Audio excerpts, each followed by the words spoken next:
Hello and welcome to part 6 of the Alan Carr Easy Way to Stop Smoking webcast. By now you should have smoked your final cigarette. First of all, congratulations on being a happy non-smoker. By smoking that final cigarette, you have already taken the only step you needed to take to be a non-smoker. Follow these very simple instructions and you will ensure that you remain a happy non-smoker for the rest of your life, never ever being vulnerable to cigarettes ever again. I'd like to start with a word about the physical withdrawal from nicotine. Be aware that for the next couple of days you're going to have this little nicotine monster running around inside your body looking to be fed. Basically, you're going to starve him to death. As I have been saying throughout this presentation, physical withdrawal from nicotine is actually extremely mild. So much so that the vast majority of smokers sleep through it every single night, and it's so mild it doesn't even wake them up. If you feel anything at all, it'll just be a slight emptiness, a slightly empty feeling in the pit of your stomach, very similar to mild hunger. Now, this feeling is no more alarming than, I don't know, spotting a bit of fluff that's landed on your sleeve. It might grab your attention for a moment or two, and then you can just brush it away. And this is what you should do when that empty feeling comes. Just brush it away. The key thing, really, that you need to do is to start off feeling happy with your decision to quit. Now, it's true that some decisions are difficult, a change of job or a new partner or whether to invest in one business or another, and, but this is not one of those difficult decisions. This is one of the easiest and one of the best decisions that you will ever make. I mean, think about it. There are absolutely no downsides to being a non-smoker, just as there are no upsides to staying a smoker. If I asked you 1,000 times, would you want to be a smoker for the rest of your life? You would answer me 1,000 times, no, no, no. You have made the right decision. And this is your first instruction. Having made that right decision is never, ever, ever doubt or dispute it. You have chosen to be a happy non-smoker. Walk that path and you'll find the whole process very straightforward. Your second instruction is don't try not to think about smoking. If I was to say to you, whatever you do, don't think about bananas, what's the first thing that leaps to mind? Of course, bananas. You will think about smoking. It's what you're thinking that is the key. I mean, you can't try not to think about something that you're trying not to think about, can you? So what's the point of trying? Just ensure that whenever you think about smoking, what you're thinking is how wonderful it is to be free and how much you hated being a slave and a prisoner to this drug that didn't even get you high. I mean, if you're sitting there thinking that it's unfair that these people get to smoke and that you can't, or I want a cigarette but I'm not allowed to, well, of course you'll be miserable. But if you're thinking how wonderful it is that that you have broken free from this drug, then of course you'll be happy. And the more you think about it, the happier you become. So my advice is to think a lot about smoking over the next few days, but think about it from that positive frame of mind. Don't start with this feeling of doom and gloom. That's for people who are trying to quit smoking using willpower. Just think instead how great it is that you don't have to smoke. Great, I'm a non-smoker. Next, over the next couple of days or weeks, many of you will experience what Alan refers to in his books as the moment of revelation. This usually comes at a time when you're doing something that you never thought you'd be able to do without a cigarette in your hand. And you realize that you did it, and you didn't even think about smoking. This is the point where many people begin to realize that they really have done it. They really, truly are free. And it feels absolutely amazing. You know, it's funny. I now have 2 lists that I keep by. The one is what life was like as a smoker, and the other is my moment of revelation. And sometimes I'll read these lists, and they invariably put a huge smile on my face. So, like I said, my advice to you is to write these lists, keep them close at hand over the next couple of days. I mean, don't wait for the moment of revelation to come. It's a little bit like, what do they say? A watched pot never boils, and that's definitely this case. So don't watch for the moment revelation to come. It'll come when it's ready, but when it comes, you'll know it, and it feels absolutely amazing. So you'll know it, and you'll love it. Start out with a feeling of happiness, and seriously, you'll be there in no time at all. Your fourth instruction is to enjoy this change. You have made a big change today. I mean, it's a brilliant change, but it's a big change too. And sometimes change can be a little bit unsettling. Not because it's good or bad, but just because it's new and it's different. Can take a little bit of time to get used to. Do not allow yourself to get intimidated by this change, because this is the change that you have chosen. You have chosen to take your life back from this drug. You have chosen to take your freedom back from this drug. This is the right decision. Walk this path with confidence. In any case, what's the alternative? A life of fear, anxiety, stress, slavery?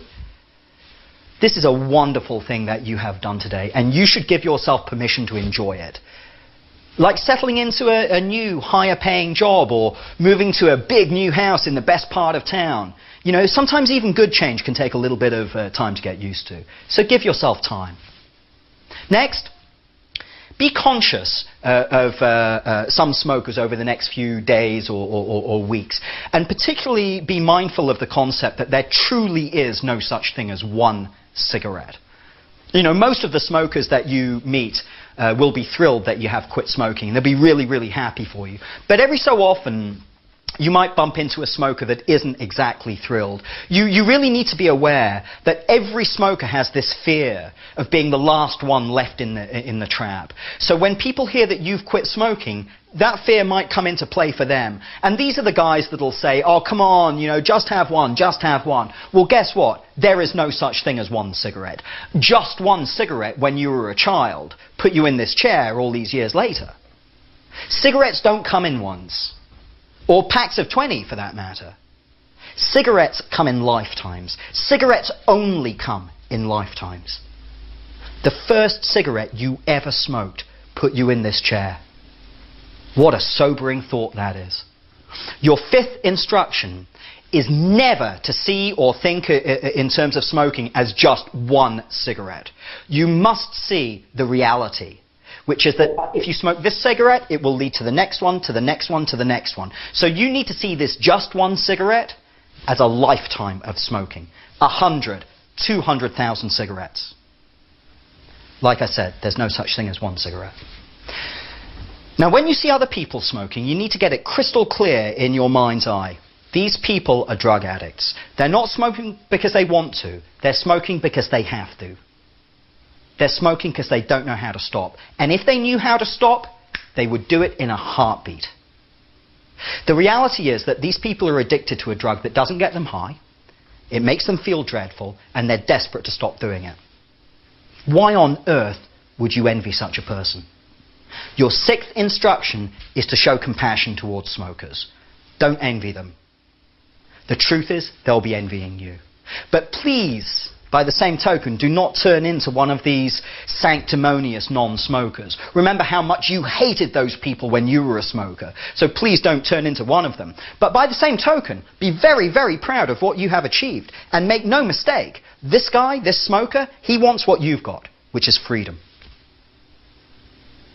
Next. Life, I think for the most part, is pretty amazing. But even the most privileged of lives is peppered with occasional disappointments. For example, when we lose things or we lose people that we love, at such times it's natural to go through a process of mourning, really. But do you need to go through a process of mourning when you kill an enemy? You see, I would say not. So the question is a very simple one. Have you lost a friend or have you killed an enemy? All I'm saying is, look at the facts. For years, this thing has been stealing from you. It has been stealing your time, your energy, your money, your relationships, your self-respect, your self-esteem, and your freedom. For years, the cigarette has stolen all of those things from you. You have not lost a friend. You have killed an enemy. Your seventh instruction is to revel in that enemy's death. Dance on his grave. Because if the tables were turned, never forget, he would have danced on yours. Your eighth instruction is to remember that, believe it or not, non-smokers do have bad days. And you will have bad days as a non-smoker. I mean, if I'm driving along in my car and someone smashes into my car, I don't sort of say, oh, don't worry about it, I'm a non-smoker. Of course I get angry, I get cross. Of course I do. Anyone would. I just don't have any illusion that smoking a cigarette would fix my car. I mean, if I smoked a cigarette every time we hit a little bump in the road, we'd be back to being a full-time smoker in no time at all, wouldn't we? One of the things that you can be sure of, no matter what highs or lows will befall you in your future life, you will always have that wonderful, amazing silver lining that at least you don't smoke, and at least you will never have to smoke ever again. I think you'll find what I found when I became a non-smoker, which was, to my utter astonishment, my ability to cope with stress and adversity improved dramatically as a non-smoker. And I think there are several reasons for this. Firstly, I wasn't being constantly distracted by the thought of, when can I get out of here and go for a smoke? You know, I was actually able to devote myself to dealing with the issue in hand. Secondly, as occurs with anyone who quits smoking, my oxygen and nutrient levels went back to normal, which means greater energy and greater clarity of thought. And when you have energy and clarity of thought, it makes you feel more positive. And of course, when you're feeling more positive, I think it makes it easier to attack problems and solve problems, you know. My intellectual stamina, you know, because the oxygen levels in my brain were back to normal, my intellectual stamina improved very dramatically, so I was able to concentrate for much, much longer periods. Next, I also became a doer, you know. As a smoker, to be honest with you, I was always a bit of a procrastinator. In fact, I was a black belt procrastinator, I would say. I could always think of an excuse to do nothing so I could go out and have another cigarette. Often as a smoker, I'd be honest with you, I felt like a spectator in my own life. You know, I was kind of hanging on the edges of life. Now I don't need to hang on the edges of life. I'm right at the center of it. You know, molehills that became mountains when I was a smoker, today I nip them in the bud, you know, before they even become an issue. Your ninth instruction is to remember, above all, by becoming a happy non-smoker, you aren't losing anything. You are taking control of your life back and getting rid of a disease. I mean, if a good friend of yours had a life-threatening disease and recovered, would you be miserable or happy? You'd be ecstatic. Well, that's how you should feel today, because today you have taken your life back and your freedom. Celebrate from square one and keep celebrating every day for the rest of your life. You haven't given up smoking. You've got rid of it. A word about substitutes. All substitutes are fatal because they perpetuate this idea that by stopping smoking you have lost something or given something up, that quitting leaves a hole in your life. The reality is quite the opposite. Smoking was the problem here, not the solution. Cigarettes were the hole in your life. By getting rid of the cigarettes, you have filled that hole. Now you are complete. I mean, look at it this way. If you had a terrible dose of the flu and recovered, would you look for a replacement disease? Of course not. You'd just be delighted that you got rid of this very unpleasant disease. Well, today, you are getting rid of a disease, smoking, that is the biggest killer in the history of Western civilization. Nothing comes remotely close to the 4 million people killed by this drug every single year. You do not need a substitute for death. Substitutes that include nicotine are the absolute worst here.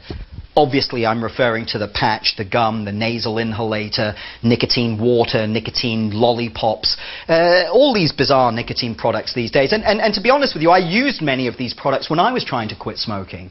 You see, the problem with these products is they continue to feed nicotine into your body, keeping the little monster alive. And because the little monster associates this feeling with smoking, is it keeps the big monster alive, screaming at you to smoke. Your 10th instruction is to avoid all substitutes, whether they contain nicotine in them or not. They just create and perpetuate the feeling of deprivation. That's all they do. Think about it like this. Would you recommend to an alcoholic that they quit drinking by switching, I don't know, to beer instead of wine? Of course not. Well, blinding glimpse of the obvious alert here. To stop being addicted to nicotine, you have to stop taking nicotine. It's not rocket science, it's just plain common sense. Oh, and don't use cannabis as a substitute either. Otherwise, you're just on 20 spliffs a day and life would get pretty unpleasant. You'd lose your house, you'll lose your job, you'll lose your car, you'll lose your family. But on the other hand, you won't care. You'll be, yeah, whatever. So, like I said, a little bit of weed is frankly neither here nor there, but categorically not with tobacco, and categorically not as a substitute. If you are currently a gum chewer, then by all means chew away. I mean, don't go anywhere near that disgusting nicotine gum. I've already touched on this point. But if you're just a regular gum chewer, you should feel free to chew away. When I smoked, I used to chew prodigious amounts of gum, and I realize now it was really just to mask the aftertaste of the tobacco, and now I don't smoke, I don't have this aftertaste, so I no longer need to chew gum. When I say don't chew gum, I'm not saying don't eat, I'm just saying don't eat to excess. Nobody needs to gain weight when they quit smoking. And when you hear these stories, you know, of people putting large amounts, 20, 30, 40 pounds on when they quit smoking, invariably they are using willpower to quit smoking. They still believe that the cigarette does something for them, so they feel deprived when they can't smoke. This makes them feel anxious and vulnerable, and they try to overcome this kind of feeling of emptiness by overeating. But to be honest with you, this has never been a problem with Alan Carr's Easy Way, because you don't have that sort of deprivation-based mindset. You don't feel empty and vulnerable. You feel happy and secure, you know. And when you feel happy and secure, you know, you won't feel the need to eat or do anything else instead of smoking, to be perfectly honest. You just get on with life and enjoy it. As I mentioned, actually, I myself lost a large amount of weight when I quit smoking using the Alan Carr method. Because for the first time, I started eating properly. I cut down this alcohol consumption. I upped my exercise for the first time, because for the first time I had energy. Like I said, you know, and this wasn't even necessarily a positive decision to want to get better. I just kind of felt less inclined to overeat and to overdrink and to sit around doing nothing. I just wanted to get up and out and do stuff, and things kind of developed from there. Like I said, I lost 35 pounds in the first 4 months after I quit. However, there are a couple of slightly technical aspects to smoking and weight that I need you to be aware of. The first is that a nicotine pang can feel very similar to a hunger pang. And some people confuse the two during the first couple of days and end up eating when they're not actually hungry. So if you find yourself getting kind of quote-unquote hungry over at odd times of the day over the next couple of days, you need to ask yourself, is this a nicotine pang or is this a genuine hunger pang? If it's a nicotine pang, then you need to brush it off, or just brush it off your sleeve as you would. And if it's a hunger pang, then eat. I mean, not junk food or you'll fall into the substitution trap, but eat well and eat healthy. In fact, the similarity between a nicotine pang and a hunger pang is the illusion of the cigarette as an appetite suppressant. I mean, physical withdrawal from nicotine feels like a hunger pang, so smokers kind of get scammed into thinking that smoking works as an appetite suppressant, when in fact it's only getting rid of a nicotine pang. I mean, think about it logically. Do you honestly think that non-smokers get hungry 20 times a day? Of course not. They get hungry at 3 times a day, at meal times. The other technical aspect to smoking and weight is in the area of the metabolic rate. Now, it is true that smoking elevates your metabolic rate, but actually by a tiny amount, between 1 and 2%. And it does it in the most dangerous way imaginable. It does it by thickening your blood and clogging up your veins and your arteries and your capillaries. I mean, let's face it, this is basically a recipe for a heart attack. I mean, come on, it's not as if smokers have this fabulous fat-burning capacity just because they smoke. I mean, if that was true, you would never see an overweight smoker. And tons of those around. I mean, I was one for years and years. As I say, weight gain has actually never been a problem with Alan Carr's Easy Way. Many people echo my experience, which was, like I said, that I lost weight when I quit, because I felt positive and empowered to look at the other areas of my life that I just couldn't control when I was a smoker. I'd never been able to seem to be able to control my food, my alcohol, my lack of exercise. And when I got the cigarette out of my life, I was able to take control in these areas. And this is really what created the weight loss and the sense of well-being. I mean, and of course, exercising is a fantastic way to kickstart your metabolism. I mean, the weight absolutely fell off me. There is one objective to everything that I have said during the course of this webcast, and it's this. It's so that whenever you think about smoking, whether it's going to bed this evening or bouncing your great-great-grandchildren on your knee in 50 years' time, it's so that whenever you're thinking about cigarettes, you're not thinking, oh, I mustn't smoke, I mustn't smoke, I mustn't smoke. You're thinking how great it is to be a non-smoker and how much you hated being a slave to nicotine. Now, in order to retain that frame of mind for the rest of your life, you only really need to remember these three very, very, very simple instructions. The first is that remember that there are no benefits to smoking whatsoever. If there were, they would be plastered all over the pack. There is literally nothing to give up here, apart from a life of stress and anxiety and fear and slavery. Secondly, remember that physical withdrawal from nicotine, while it does exist, it's very mild. In fact, so mild that it never even woke you up when you were a smoker. The truth is that if physical withdrawal from nicotine was as brutal as many people claim, you would never be able to sleep through it. The fact that you slept through it every night as a smoker, this indicates that physical withdrawal from nicotine really is imperceptible. And in any case, you're 100% nicotine-free after 3 days. The third essential to finding it easy to quit smoking is to realize that you've already won. You've done it. It's finished. It's over. You've won. You're already a non-smoker. The only challenge now is to be happy about that decision. So one final time, should we be happy or unhappy? Well, like everything that we have tried to do today, instead of making this decision based on fear and emotion, let's look at the facts. MSNBC reported that if a 40-year-old pack-a-day smoker quits and invests that money in a 401k, by the time they retire, they will be $400,000 better off. If you woke up tomorrow morning and found a check made out in your name for $400,000, would you be happy or unhappy? I'm guessing you'd be pretty happy. I know I would. And so you should be. The amount obviously changes depending on how old you are and how much you smoke, but it doesn't take a rocket scientist to see. What we are talking about here is, for many people, a life-changing amount of money. Now, I'm not suggesting that you quit smoking for the money. I mean, any smoker can always cobble together a couple of bucks for a packet of smokes.